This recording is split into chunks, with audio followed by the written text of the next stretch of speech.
Hello, guys. Welcome again to the Word of Life. Today, we are going to talk about some key characteristics of the adaptation of animals that live in water. Number one is their respiratory system. They have gills for respiration. Okay, so body shape. They have streamlined body.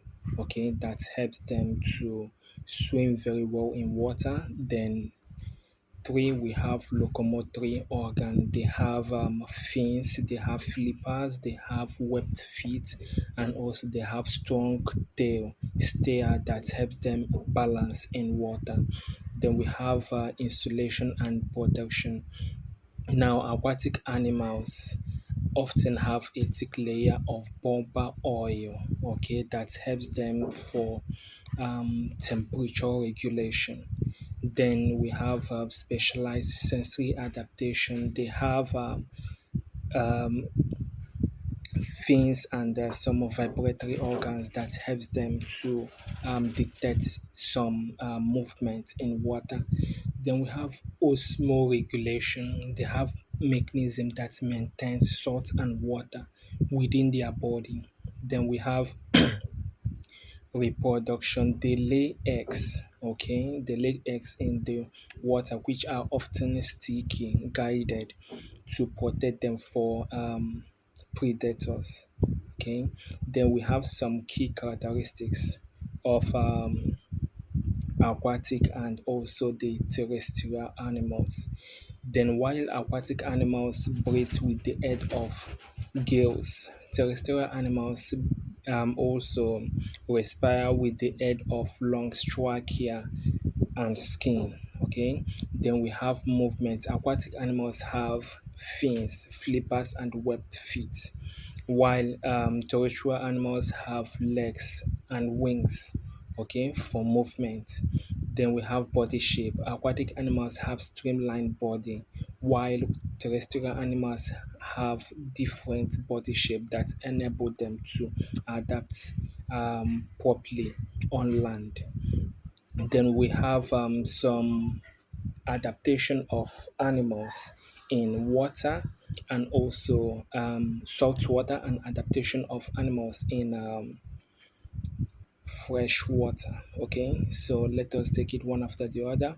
Then number one is we have environmental challenge. Okay, saltwater animals experience water loss, okay, from their body as a result of osmosis. So for them to survive, they have to drink a lot of water so that their body will not lose much water. Then fresh water experience some inflow of water, okay, due to osmosis as well. Because of fresh water, the water is not concentrated, so their body will keep absorbing water, okay. So as a result, those animals don't drink water. They only absorb water from the food they eat. Then another one is drinking habit. I said they don't drink water, okay. Salt water drink a lot of water, but fresh water don't drink at all. Then we have gills function, okay. Their gills, fresh water, their gills absorb salt water, and salt water excrete excess water. Then we have the urinary function, that is the function of the kidneys.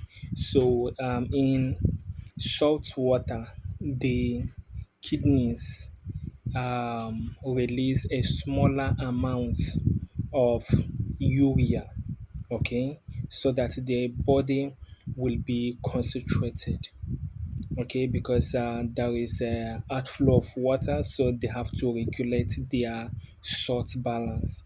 And in fresh water, the kidneys release a large amount of water because of there is much inflow of water. So this is actually the sum of adaptation, which is one of the characteristics of living things. Okay, so the next time we are going to meet, we are also going to talk about other characteristics of living things, such as irritability, that is sensation of how organisms are able to feel. Okay, so do follow me if you're not actually following me, and also share it with your friends as well who are interested to learn. Okay, see you in the next video.